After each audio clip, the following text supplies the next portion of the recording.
यहाँ पर रोहित हैं, एक सवाल पूछ रहे हैं कि मैंने एक सवाल पढ़ा था जिसमें लिखा था कि संविधान प्रेम बिहारी नारायण जायदा ने लिखा था, फिर बाबा साहब ने क्या किया, प्लीज रिप्लाई करो। तेरे को पता है संविधान किसने लिखा है? संविधान हाँ बाबा साहब ने।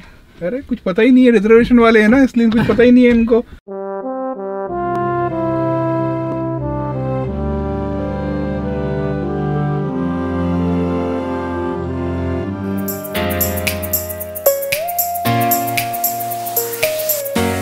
चोर चोर चोर, नहीं वो तोड़ रहा है चोर।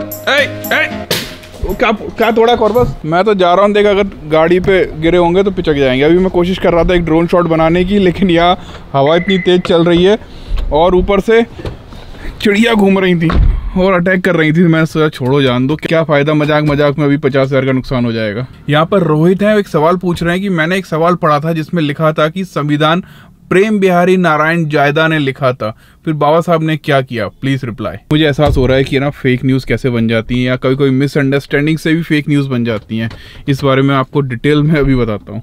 अभी मुझे ऑफिस पहुँचना है बहुत ही ज़्यादा जल्दी, क्योंकि वहाँ पर एक कुरियर बॉय हमारा इंतज़ार कर रहा है। अब इनने जो बोला है ना ये टेक्निकली सही है, टेक्निकली सही है कि संविधान जो है वो प्रेम नारायण जी ने ही लिखा था, लेकिन कैसे लिखा था वो बताता हूँ आपको। क्या प्रेम नारायण ने संविधान लिखा था? दैनिक भास्कर के अनुसार जी हाँ, डॉक्टर अंबेडकर को संविधान सभा की ड्राफ्टिंग सभा का अध्यक्ष होने के नाते संविधान निर्माता होने का श्रेय दिया जाता है, मगर प्रेम बिहारी वे शख्स हैं जिन्होंने अपने हाथ से अंग्रेजी में संविधान की मूल कॉपी यानी पांडुलिपि लिखी थी। अभी भी आप लोग कंफ्यूज होंगे तो मैं आपको फिर से क्लियर बता देता हूँ कि बाबा साहब ने संविधान की ड्राफ्टिंग की थी, पूरी तरह से उन्होंने बनाया था, लेकिन जो एक मूल कॉपी होती है ना, जो प्रिंट आउट, आप ये समझ सकते हैं कि प्रेम नारायण जो एक कैलीग्राफी आर्टिस्ट थे और उन्होंने संविधान को सुंदर बनाया था। कैसे समझाऊं? जैसे कि मैं आपको कैसे समझाऊं, चलो मैं एग्जांपल देता हूं। वो भेलपुरी पार्टी चल रही है यहाँ पे तो या। कितने सब लोगों को पता है कि है ना संविधान प्रेम नारायण जी ने लिखा था? 100 लोगों में से एक होगा, नहीं पता। नहीं, पूरा संविधान प्रेम नारायण जी ने ही लिखा था भैया। बाबा साहब ने बदनाम। देखो ये एक संविधान है भाई साहब, ये देख रहे हो, ये संविधान है ना, ये सम्यक प्रकाशन ने लिखा है। बात समझ आई? तो हम जो संविधान सेल करते हैं ना वो सम्यक प्रकाशन वालों ने लिखा है, और जो संविधान पहली बार भारत में आया था वो प्रेम नारायण जी ने लिखा था, क्योंकि वो ग्राफिक आर्टिस्ट है, ग्राफिक आर्टिस्ट है वो। तो उन्होंने जितना सुंदर बनाया है ना वो उन्होंने बनाया। तो ये जो संविधान की सुंदरता आपको दिख रही है ना, ये सम्यक प्रकाशन ने लिखा है। और यहाँ पे देखो, मैं कई बार बता चुका हूँ, संविधान समिति के अध्यक्ष जो थे वो डॉक्टर राजेंद्र प्रसाद थे, प्रारूप समिति के अध्यक्ष बाबा साहब थे, और फिर कुछ 6 मेंबर्स थे, वो भी काफ़ी उनका महत्वपूर्ण योगदान रहा है। और उसके बाद देखो ये संविधान जो है ना, ये इतना सुंदर जो बनाया है ना, ये गोल्डन पेजेस, ये सम्यक प्रकाशन ने बनाया। और आज की एक सबसे खतरनाक न्यूज़ तुमने डाली अपने चैनल पर, मायावती जी पर साइबर अटैक हो गया। उनके नाम से इतनी छेड़ा, जिस दिन वो रोड पर निकलेंगे तब क्या होगा मालूम? खबर क्या है? इसलिए ही ये पहले बोल दिया कि साइबर अटैक, वरना अभी तक फेक न्यूज़ बन जाएगी कि मायावती जी पर अटैक हो गया है।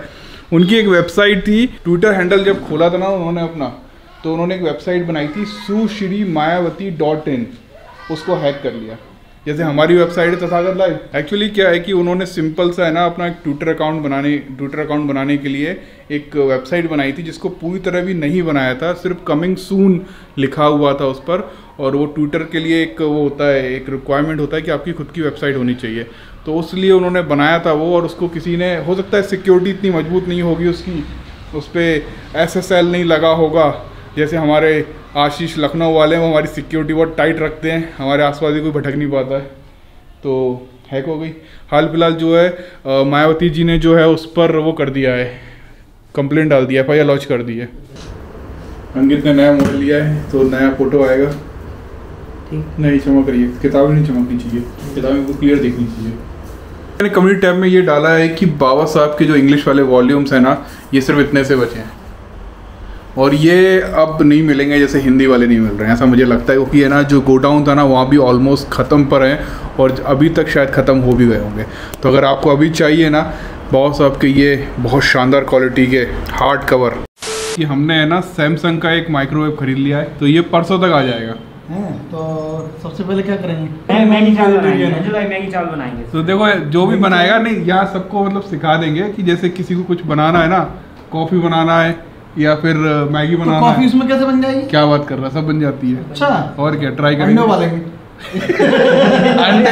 अंडे उबाल मत देना, पटाखा बोलता है। मजाक कर रहा हूँ यार, इतना तो मुझे ही पता है। तो ये माइक्रोवेव जो है ना वो परसों तक आ जाएगा, तो परसों आपको दिखाएंगे। लेकिन इससे ये थोड़ी राहत ये मिल जाएगी, ठंड आ रही है और ठंड में हमें सूप पीना होता है, मैगी खानी होती है, और कोई एक सिंगल व्यक्ति भी होगा ना तो उसके लिए आसानी हो जाएगी।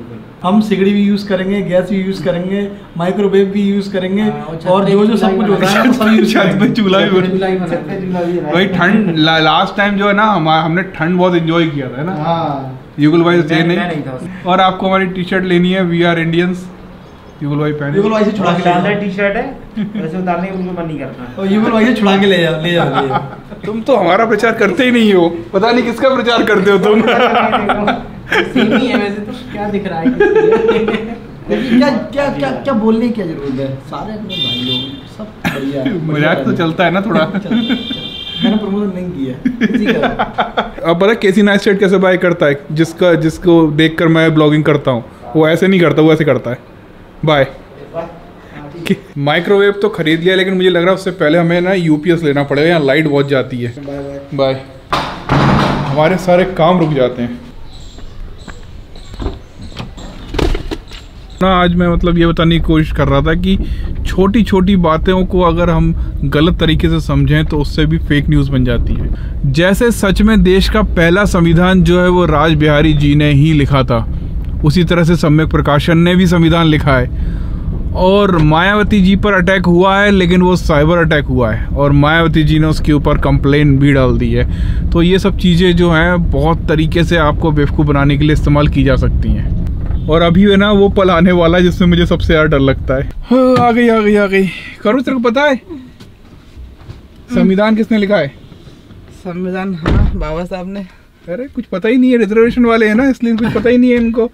संविधान प्रेम बिहारी जी ने लिखा है। धीरे गौरव, धीरे क्या कर रही थी, तेरी को भगा रही है यार, डरा रही तू मेरे को फिर से।